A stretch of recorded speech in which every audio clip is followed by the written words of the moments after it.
जी।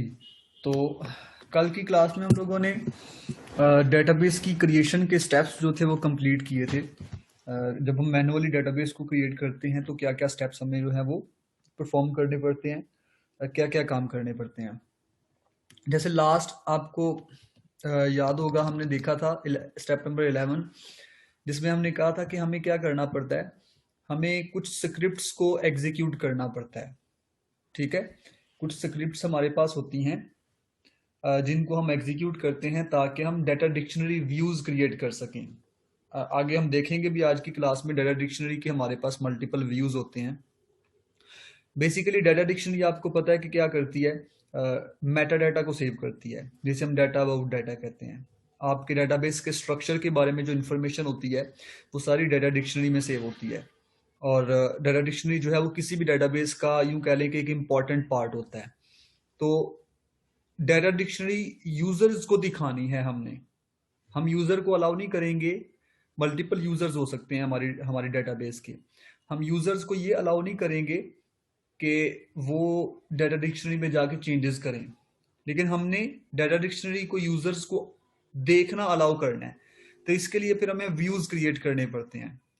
आपको पता है कि व्यूज जस्ट लाइक टेबल्स ही होते हैं, लेकिन व्यूज जो है वो सिर्फ और सिर्फ रीडिंग पर्पज के लिए यूज किए जाते हैं, या व्यूइंग पर्पज के लिए यूज किए जाते हैं। मॉडिफिकेशन पर्पज के लिए व्यूज को यूज नहीं किया जाता। तो कुछ स्क्रिप्ट्स हैं, इन स्क्रिप्ट्स में एक चीज बता दूं कि ये जो ऐड का सिंबल है ये शॉर्ट हैंड है। ठीक है, ताकि आप ये जो स्क्रिप्ट्स हैं इनको रन कर सको। ये बेसिकली स्क्रिप्ट्स को रन करने की शॉर्ट हैंड है। शॉर्ट हैंड कहते हैं शॉर्टकट को, शॉर्ट कोड जो होता है। जैसे आप लोग वेब टेक्नोलॉजीज में आप लोगों ने सीएसएस के शॉर्ट हैंड्स देखे होंगे काफी ज्यादा। जैसे बैकग्राउंड के शॉर्ट हैंड्स थे, इसी तरह से और भी कुछ स्टाइल का शॉर्ट हैंड आपके पास था। तो फिर इसके बाद क्वेश्चन मार्क आ जाता है। क्वेश्चन मार्क क्या चीज आ जाती है इन स्क्रिप्ट्स के अंदर? अगर आप ये स्क्रिप्ट्स देखें तो इन स्क्रिप्ट्स में जो क्वेश्चन मार्क है, बेसिकली क्वेश्चन मार्क क्या है, ये बेसिकली ओरेकल, जब भी हम डेटाबेस बनाते हैं ओरेकल में, तो वो एक खास लोकेशन पे जाके सेव होती हैं, जिसे होम डायरेक्टरी कहते हैं। हमने कल बात भी की थी डायरेक्टरीज की। तो ये क्वेश्चन मार्क बेसिकली ये बताता है कि आप जो है स्क्रिप्ट को जहां से उठाएंगे वो होम डायरेक्टरी पे पड़ी होगी। ठीक है, आपकी जो स्क्रिप्ट है ये होम डायरेक्टरी पे पड़ी होगी, ओरेकल की होम डायरेक्टरी। तो क्वेश्चन मार्क इस चीज को रिप्रेजेंट कर रहा है। बाकी आगे आपकी जो है वो डिफरेंट स्क्रिप्ट्स हैं। कैटलॉग डॉट सीक्वल क्यों यूज की जाती है, कैटप्रॉक क्यों यूज की जाती है, यूएलटीआरपी क्यों यूज की जाती है, इन सब के डिफरेंट डिफरेंट पर्पसेस हैं। ये जो फाइल्स हैं आपकी, ठीक है, इनके अंदर बेसिकली शॉर्ट शॉर्ट स्क्रिप्ट्स पड़ी होंगी। जैसे कैटलॉग डॉट सीक्वल है आपके पास, ये क्या करती है? कैटलॉग डॉट सीक्वल की जो स्क्रिप्ट है ये क्या करती है? इसका सिंपल सा यहाँ पे काम दिया हुआ है कि ये क्या करती है। डाटा डिक्शनरी के जो टेबल्स आपके होते हैं, क्योंकि डाटा डिक्शनरी के अंदर मल्टीपल टेबल्स होंगे जो बेसिकली दूसरे ओरिजिनल टेबल्स के बारे में इंफॉर्मेशन को मेंटेन किया करेंगे। अगर तो आपको डाटा डिक्शनरी के टेबल्स को क्रिएट करना है, यूं कह लें डाटा डाटा डिक्शनरी को क्रिएट करना है, तो आप कैटलॉग डॉट सीक्वल की स्क्रिप्ट को रन करोगे। ठीक है, अगर हमने मैनुअल डेटाबेस क्रिएट करनी, बच्चों आप लोगों को आवाज आ रही है मेरी? जी। चले, तो अभी हम बात कर रहे थे कैट प्रॉक। कैट प्रॉक की जो स्क्रिप्ट है ये क्या करती है? आपको पता है कि आपने ओरेकल की डेटाबेस के साथ जितनी भी इंटरेक्शन करनी है वो with the help of procedural language SQL queries के थ्रू करनी है। आपने जितनी भी क्यूरीज एग्जीक्यूट करनी है वो पीएल सीक्वल में एग्जीक्यूट करनी है, जिसे आप सीक्वल स्टैटिक प्लस कहते हैं। अब कैट प्रॉक जो है ये क्या करती है, ये उन तमाम स्क्रिप्ट्स को रन करती है जो कि पीएल सीक्वल के लिए रिक्वायर्ड होते हैं। यूं कह लें कि आपकी अपनी क्यूरीज को एग्जीक्यूट करने के लिए आपको PL SQL basically PL SQL में उनको एग्जीक्यूट करना होता है। तो कैट प्रॉक की जो आपकी स्क्रिप्ट है ये बेसिकली उन तमाम स्क्रिप्ट्स को रन करेगी जो कि रिक्वायर्ड होती हैं। क्यों चाहिए होती हैं? ताकि आप पीएल सीक्वल के साथ काम कर सको। या SQL स्टैटिक प्लस के साथ काम कर सको, जो कि थर्ड पार्टी है, जिसके थ्रू आप जो है बेसिकली एग्जीक्यूशन अपनी क्यूरीज को एग्जीक्यूट करते हैं ताकि डेटाबेस के साथ डिफरेंट टास्क परफॉर्म कर सकें, टेबल स्पेस क्रिएट कर सकें, कंट्रोल फाइल्स क्रिएट कर सकें, या टेबल डेटाबेस का एक टेबल बना सकें, या डेटाबेस क्रिएट कर सकें, या डेटाबेस के रीडू लॉग फाइल्स क्रिएट कर सकें, इस तरह की चीजें करने के लिए। फिर नेक्स्ट आपके पास स्क्रिप्ट आ जाती है UTLRP। ये क्या करती है? Recompiles all PL SQL modules that are in an invalid state. जो मॉड्यूल्स अपनी वैलिड स्टेट में नहीं होंगे, पहली टर्म में जो वैलिड स्टेट में मॉड्यूल्स होंगे वो तो कंपाइल हो चुके होंगे और उनका ऑब्जेक्ट फाइल भी बन चुकी होगी, जैसे C लैंग्वेज में हमने पढ़ा था कि ऑब्जेक्ट फाइल बनती है, कुछ यूं समझ लें उस तरह का हो चुका होगा काम, ट्रांसलेशन हो चुकी होगी। अब जो मॉड्यूल्स रह जाएंगे वो मॉड्यूल्स बेसिकली दोबारा से रिकम्पाइल होंगे। कौन सी स्क्रिप्ट उनको रिकम्पाइल करेगी? UTLRP। फिर नेक्स्ट आपके पास स्क्रिप्ट आ जाती है PUBBLD। ठीक है, ये बेसिकली कुछ कमांड्स हम चाहते हैं कि यूजर जो है वो परफॉर्म ना कर सके। अगर तो हम चाहते हैं कि कुछ कमांड्स यूजर्स परफॉर्म ना कर सके, वो कुछ भी हो सकती हैं। ठीक है, तो हम क्या करते हैं, हम ये स्क्रिप्ट यूज करते हैं ताकि SQL स्टैटिक प्लस जो है उन कमांड्स को डिसेबल कर दे। हम SQL स्टैटिक प्लस को एनेबल करते हैं कि वो डिसेबल करे कमांड्स बाय द यूजर। ठीक है, यूजर जो है कमांड्स एग्जीक्यूट ना कर सके, वो कोई भी कमांड्स हो सकती हैं जिन स्पेसिफिक जो भी हमें गिवन होगी, हम चाहते हैं कि वो बस एग्जीक्यूट ना की जा सके। तो ये बेटा यहां तक आपका जो था स्टेप नंबर 11 तक आपका काम था, जो कि डेटाबेस की क्रिएशन के हवाले से था। अब नेक्स्ट टॉपिक आपका आ जाता है, वो है डाटा डिक्शनरी। फिर हम इसमें देखेंगे भी कि डाटा डिक्शनरी को क्रिएट कैसे किया जाता है। फिर इसके बाद कंट्रोल फाइल्स के ऊपर चले जाएंगे नेक्स्ट टॉपिक में, और कंट्रोल फाइल्स को मैनेज कैसे करते हैं। ये I think module number 5 data dictionary का टॉपिक मॉड्यूल नंबर 4 और 5 में आएगा आपके। तो डाटा डिक्शनरी के बारे में है, अब इसमें सारा कुछ पढ़ा जाएगा। डाटा डिक्शनरी है क्या, डाटा डिक्शनरी में पढ़ा क्या होता है, डाटा डिक्शनरी का स्ट्रक्चर किस तरह का है, डाटा डिक्शनरी बनाई किस तरह से जाती है, कौन से यूजर्स डाटा डिक्शनरी को बनाते हैं, सारी इस तरह की चीजें पढ़ी होंगी। जैसे मोटी मोटी चीजें हम पहले भी पढ़ते आ रहे हैं कि डाटा डिक्शनरी क्या होता है। Basically data dictionary Meta data होता है, इसमें डेटाबेस के रिलेटेड इंफॉर्मेशन पड़ी होती है, मतलब स्कीमा के रिलेटेड इंफॉर्मेशन, डेटाबेस की जो स्कीमाज होती हैं, स्कीमा ऑब्जेक्ट्स जो होते हैं उनके रिलेटेड इंफॉर्मेशन पड़ी होती है। स्ट्रक्चरल इंफॉर्मेशन, स्ट्रक्चरल जैसे डाटा डेफिनेशन लैंग्वेज जो कि स्ट्रक्चर्स को क्रिएट करने के लिए यूज की जाती है, स्ट्रक्चरल मैकेनिज्म्स को। तो डाटा डिक्शनरी के अंदर ये कुछ पॉइंट्स दिए हुए हैं यहाँ पे, बेसिकली जो डिस्क्राइब करेंगे कि डाटा डिक्शनरी क्या क्या काम करना है। ये गिवन पॉइंट्स हैं यहाँ पे, और ये हमने पहले भी डिस्कस किए हुए हैं, ऐसा नहीं कि नहीं किए हुए। जैसे definition of all schema objects, पहला काम तो यह है तमाम स्कीमा ऑब्जेक्ट्स की डेफिनेशन को इसने क्या करना है, डेटाबेस के जितने भी स्कीमा ऑब्जेक्ट्स हैं उन तमाम स्कीमा ऑब्जेक्ट्स की डेफिनेशन को इसने बेसिकली डिफाइन करना है, मेंटेन करना है। जैसे tables, views, indexes, clusters, synonyms, sequence, procedures, functions, packages, triggers and so on.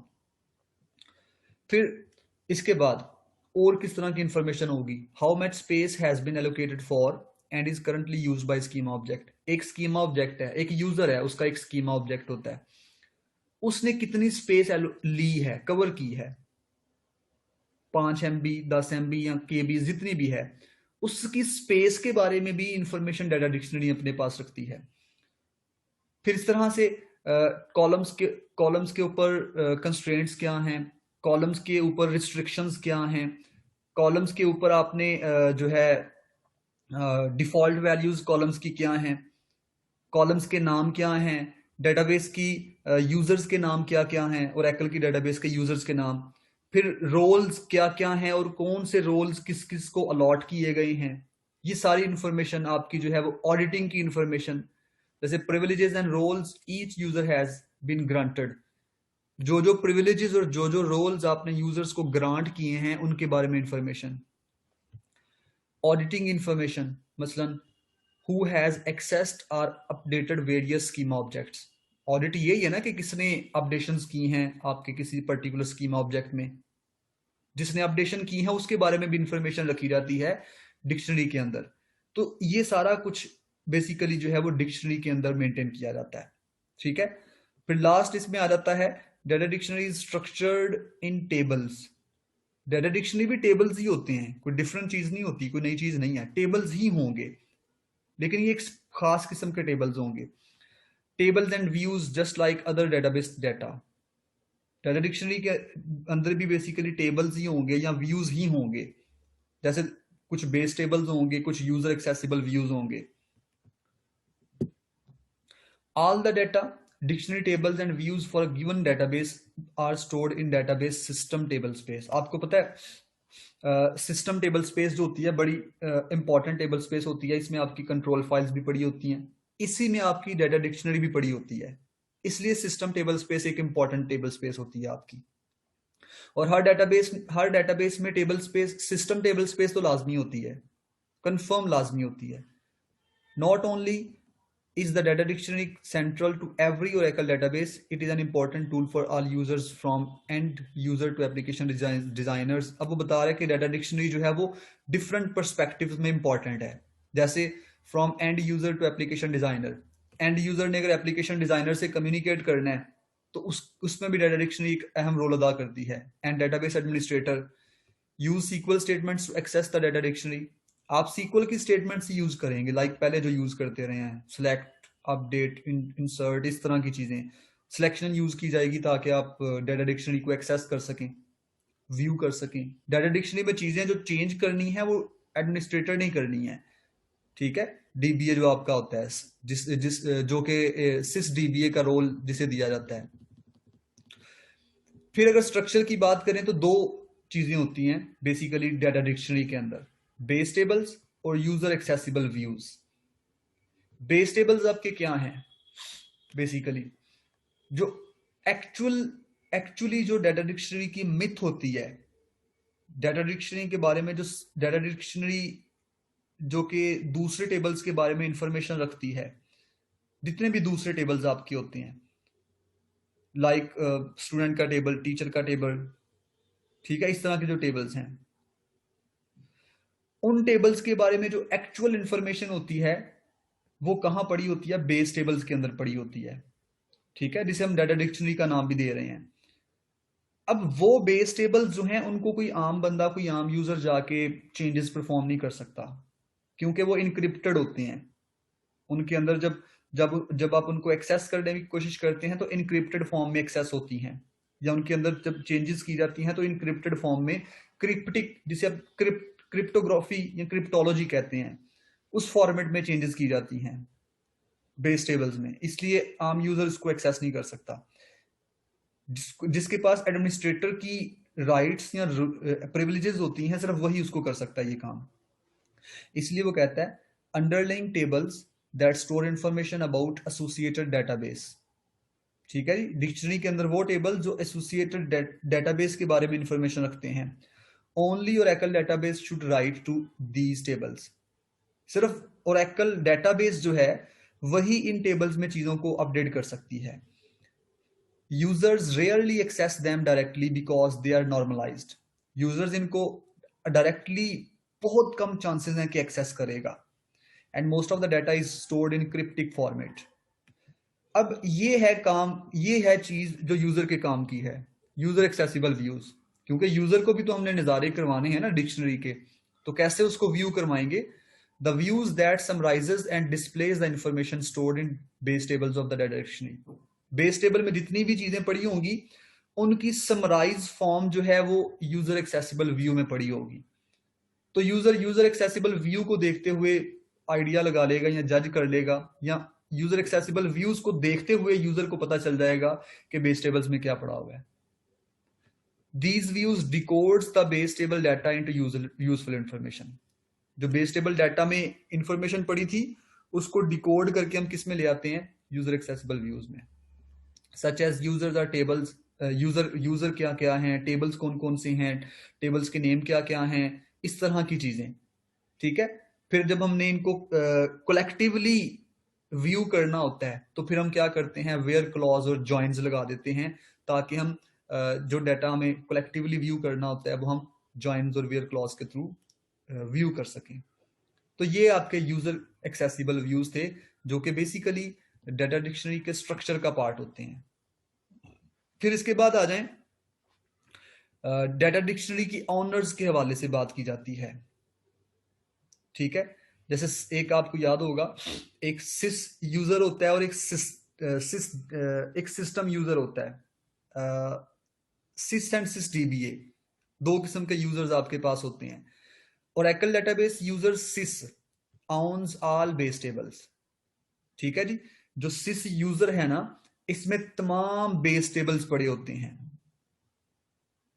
Sis user में तमाम बेस टेबल्स और यूजर एक्सेसिबल व्यूज पड़े होते हैं। दैट मींस कि एडमिनिस्ट्रेटिव टाइप ऑफ टास्क जो है वो सिस परफॉर्म करेगा आपका। ठीक है, no Oracle database user should ever alter. कोई भी और यूजर जो है वो अल्टरेशन परफॉर्म नहीं कर सकता। ठीक है, अल्टर एनी रोज और schema objects contained in SYS schema. ये तो हमने पहले जब स्कीमा का टॉपिक जब मैंने शुरू में पढ़ाया था आप लोगों को चैप्टर के लास्ट में, जब पहला चैप्टर हम पढ़ रहे थे, तब भी मैंने बताया था कि जब भी कोई यूजर लॉग इन करता है तो उसका एक अलग स्कीमा बन जाता है।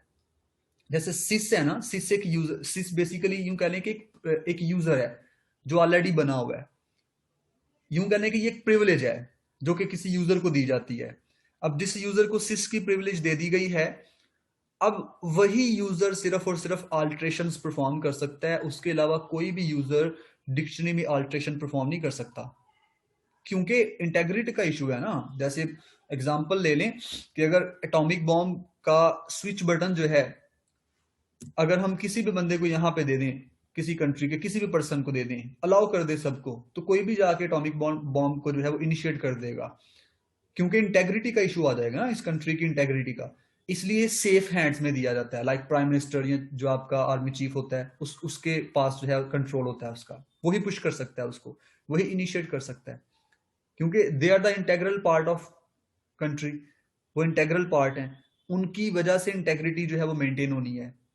तो इसलिए सिर्फ सिस जो आपका रोल होगा उसी को, या सिस प्रिविलेज जो होगी सिर्फ उसी को ये अलाउ किया जाएगा। अब यहां पे वो बता रहा है कि data dictionary has 3 primary users. पहले भी मैं काफी इस तरह की बातें कर चुका हूं कि डाटा डिक्शनरी करती क्या है। अभी हमने पढ़ा भी है डाटा डिक्शनरी में क्या क्या चीजें होती हैं।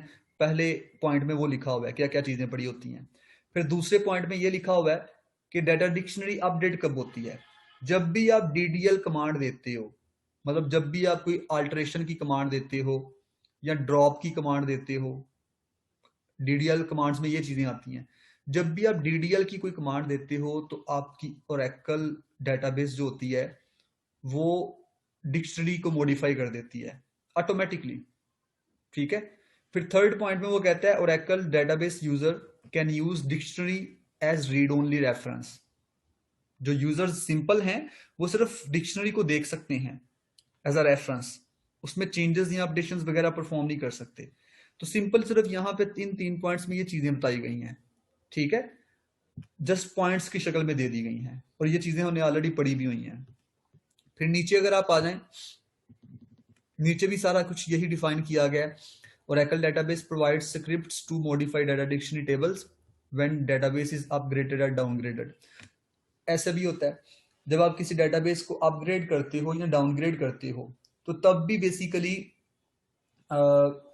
जब भी आप डेटाबेस को अपग्रेड या डाउनग्रेड करते हैं तब भी आपकी डिक्शनरी जो है वो अल्टर होती है, या डिक्शनरी जो है वो मॉडिफाई होती है या अपडेट होती है। ठीक है, कैसे? ओरेकल डेटाबेस जो है वो कुछ स्क्रिप्ट्स प्रोवाइड करता है आपको। आपके पास कुछ स्क्रिप्ट्स होती हैं, आप उन स्क्रिप्ट्स की मदद से क्या करते हो, अल्टरेशंस परफॉर्म कर लेते हो। तो यहाँ पे ये बात आ जाती है। इसके बाद ये नीचे यही इस तरह की एग्जांपल्स दी गई हैं। जैसे ये यहाँ पे एग्जांपल दी गई है, एक यूजर है कैथी, वो क्या करता है, एक टेबल क्रिएट करता है नेम्ड पार्ट्स, जिसका नाम है part. Then new rows are added to the data dictionary that reflect the new table. आप अभी आपने जो टेबल क्रिएट किया है इसकी रिफ्लेक्शन जो है वो डिक्शनरी में ऑटोमेटिकली दे दी जाती है कि नया टेबल बन गया जी। ठीक है जी। Reflect the new table column segment extents and privileges that Kathy has on table. Kathy के पास जितनी भी प्रिविलेजेस होती हैं उसके बारे में इंफॉर्मेशन डिक्शनरी में दे दी जाती है। कैथी ने जो टेबल बनाया होगा उसके बारे में इंफॉर्मेशन दे दी जाती है डिक्शनरी में। ठीक है, वही बात जो हम ऊपर पढ़ रहे थे, जब भी आप कोई अपडेशन करते हैं तो ऑटोमेटिकली डिक्शनरी में मेंटेनेंस हो जाती है, अपडेशन हो जाती हैं। तो यहां भी वो बेसिकली यही एग्जांपल समझाने की कोशिश कर रहा है। नेक्स्ट अगर आप आए, how to use data dictionary. Data dictionary को यूज कैसे करना है। बेसिकली 3 किस्म के प्रीफिक्सेस होते हैं। इन प्रीफिक्सेस से बेसिकली हम ये आइडिया लगा सकते हैं कि 3 किस्म के यूजर्स की कैटेगरीज यूं कर लें कि हम बना लेते हैं, ताकि हम ये सेग्रीगेट कर सकें कि कौन सा टाइप ऑफ यूजर डिक्शनरी को किस पर्सपेक्टिव में दे सकता है, किस पर्सपेक्टिव में व्यू कर सकता है, किस पर्सपेक्टिव में देख सकता है। तो 3 किस्म के प्रीफिक्सेस यूज किए जाएंगे, यूजर और ऑल और डीबीए। इससे पहले हम देख लेते हैं the view of the data dictionary serve as a reference to all database users. ये तो पहली बात हम हो चुकी हुई है काफी दफा। Access the data dictionary views with SQL statements, SQL statements के थ्रू एक्सेस करते हैं। Some views are accessible to all Oracle database users. बिल्कुल, कुछ जो आपके व्यूज होते हैं उनको तमाम यूजर्स देख सकते हैं, और and others are intended for database administrators. और कुछ व्यूज ऐसे होते हैं जिनको सिर्फ एडमिनिस्ट्रेटर ही देख सकता है। The dictionary is always available when database is open. It resides on system table space. ये सिस्टम टेबल स्पेस में पड़ी होती है, ये भी बातें हो चुकी हुई हैं। Which is always online. और आपकी डिक्शनरी हमेशा ऑनलाइन होती है, मतलब आप कभी भी ऐसा नहीं होगा कि डिक्शनरी जो है वो अवेलेबल नहीं होगी। Data dictionary every time available होगी। Data dictionary consist of set of views. अब डाटा डिक्शनरी में व्यूज क्या हैं? मल्टीपल व्यूज हैं, 30, 40, 50, 60। हमने उन व्यूज को ग्रुप्स में बनाया हुआ है, उनके ग्रुप्स किए हुए हैं, जिसे हम कहते हैं sets of views. In many cases a set consist of 3 views containing similar information and distinguished from each other by their prefixes।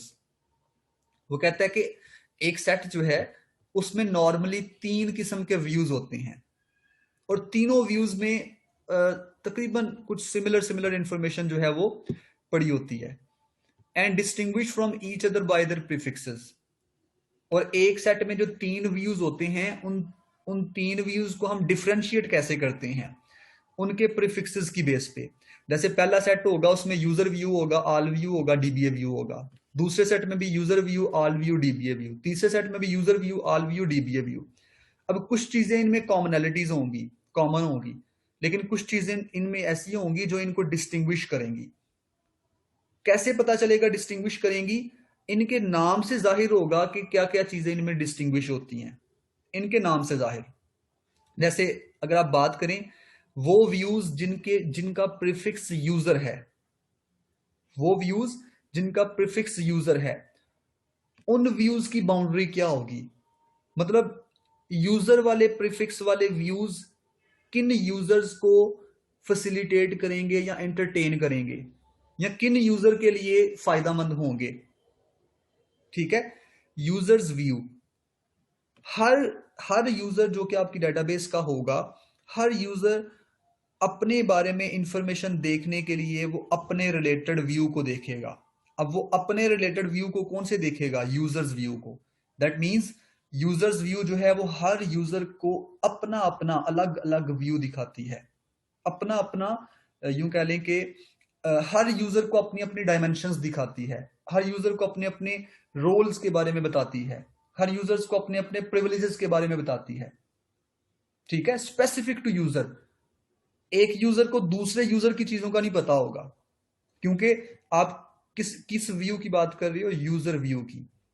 अब नेक्स्ट आ जाए, एक ऐसा व्यू जिसकी प्रीफिक्स है ऑल, मतलब ऑल व्यू, इसे हम कहेंगे ऑल व्यू। अब ऑल व्यू के अंदर किस तरह की इंफॉर्मेशन पड़ी होगी? तमाम यूजर्स के बारे में जो इंफॉर्मेशन होगी वो ऑल व्यू में पड़ी होगी। तो दैट मींस हर यूजर जो है वो ऑल व्यू में से दूसरे की इंफॉर्मेशन पढ़ सकता है। मैं एक यूजर हूं, सपोज अरसलान एक यूजर है, सपोज आपके इरम सहर एक यूजर है। तो अगर मुझे अरसलान के बारे में चीजें व्यू करनी है तो मैं क्या करूंगा, मैं ऑल व्यू को देखूंगा, क्योंकि ऑल व्यू में मेरे बारे में भी चीजें पड़ी हैं और अरसलान के बारे में भी पड़ी हुई हैं। लेकिन अगर मैं यूजर व्यू को देखता हूं तो यूजर व्यू में सिर्फ मुझे मेरी ही इंफॉर्मेशन मिलेगी, मुझे मेरी ही चीजें मिलेंगी। दैट मीन्स आप कह सकते हैं user view is a subset of all view. आगे डिस्क्रिप्शन पढ़ते हैं तो इसमें आप देखिएगा लिखा होगा इस तरह की चीजें के बारे में। फिर आप आ जाते हैं next dBA, database administrators view. ये क्या है, आपके डेटाबेस के जो जो डीबीएज होते हैं, एडमिनिस्ट्रेटर्स होते हैं, टिपिकल एडमिनिस्ट्रेटर्स के बारे में इंफॉर्मेशन जो है वो अगर देखनी हो तो वो किस व्यू में पड़ी होगी, ऐसा व्यू जिसका प्रीफिक्स डीबीए होगा। ठीक है, जिस व्यू का प्रीफिक्स डीबीए होगा वो व्यू सिर्फ डेटाबेस एडमिनिस्ट्रेटर्स के बारे में ही इंफॉर्मेशन रखेगा, मतलब डेटाबेस एडमिनिस्ट्रेटर के बारे में ही स्कीमा अपने पास होल्ड करेगा। ऐसे स्कीमास की इंफॉर्मेशन डीबीए व्यू में रखी जाएगी जो स्कीमास डीबीएस के होंगे, डेटाबेस एडमिनिस्ट्रेटर्स के होंगे। ठीक है जी, यहां तक समझ आ रही है बातों की? जी सर। बस 1 मिनट रुक दें जरा, जान हो जाए।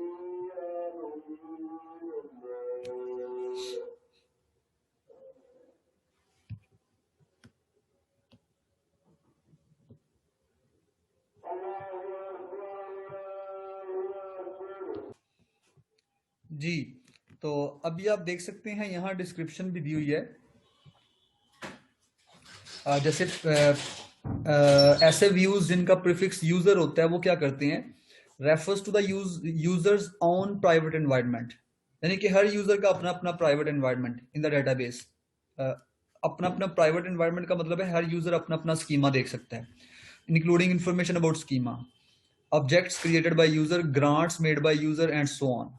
जो जो ग्रांट्स मतलब जो जो प्रिविलेजेस यूजर को दी गई होती हैं, या जो उस यूजर की अपनी प्राइवेट इंफॉर्मेशन होती है वो किस व्यू के थ्रू देख सकता है, ऐसा व्यू जिसका प्रीफिक्स यूजर होता है। Display only rows pertinent to user, मतलब अपने बारे में सिर्फ रोज देख सकता है। Have columns identical to the other views, यानी कि दूसरे व्यूज से डिफरेंट जो होते हैं, except that column owner is implied. फिर इसके बाद अगर आप आ जाएं नीचे प्रीफिक्स ऑल में, कैसे आपने यूजर व्यू, ऐसे व्यू जिनका प्रीफिक्स यूजर है उनको कैसे आपने एक्सेस करना है, उसके लिए कमांड दी हुई है। सिंपल सेलेक्ट की कमांड होगी, सेलेक्ट ऑब्जेक्ट अंडरस्कोर नेम, जो कॉलम आपने एक्सेस करना है उस कॉलम का नाम। ठीक है, जितने कॉलम एक्सेस करने हैं उन कॉलम्स का नाम, फिर फ्रॉम, और उसके बाद आपने टेबल का नाम लिख देना है। तो ये तो सिंपल सी क्यूरी है जो आप पहले भी यूज करते हैं।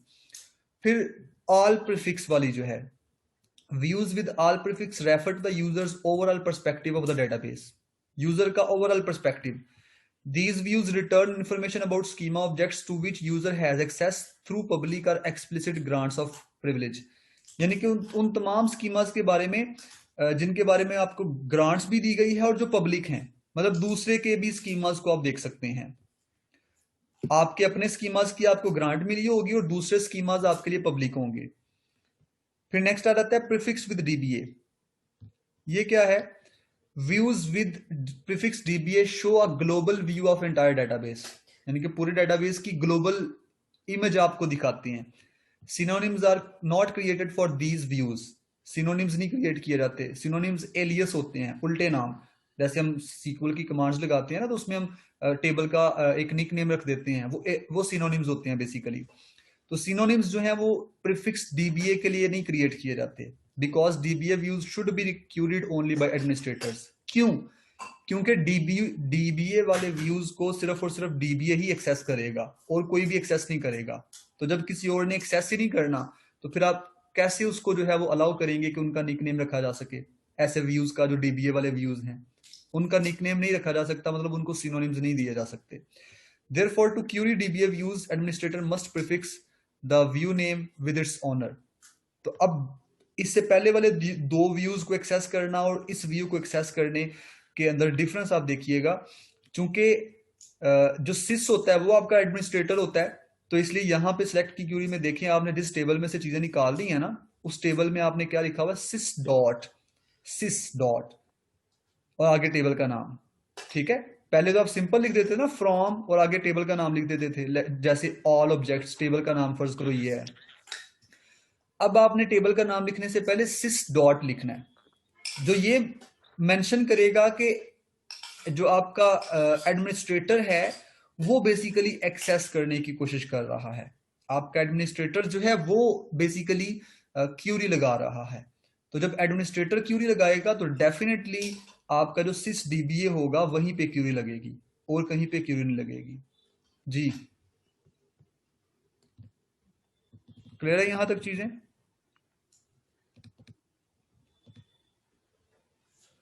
हाँ जी। जी सर। फिर इसके बाद है डाटा डिक्शनरी को क्रिएट करना है आपने।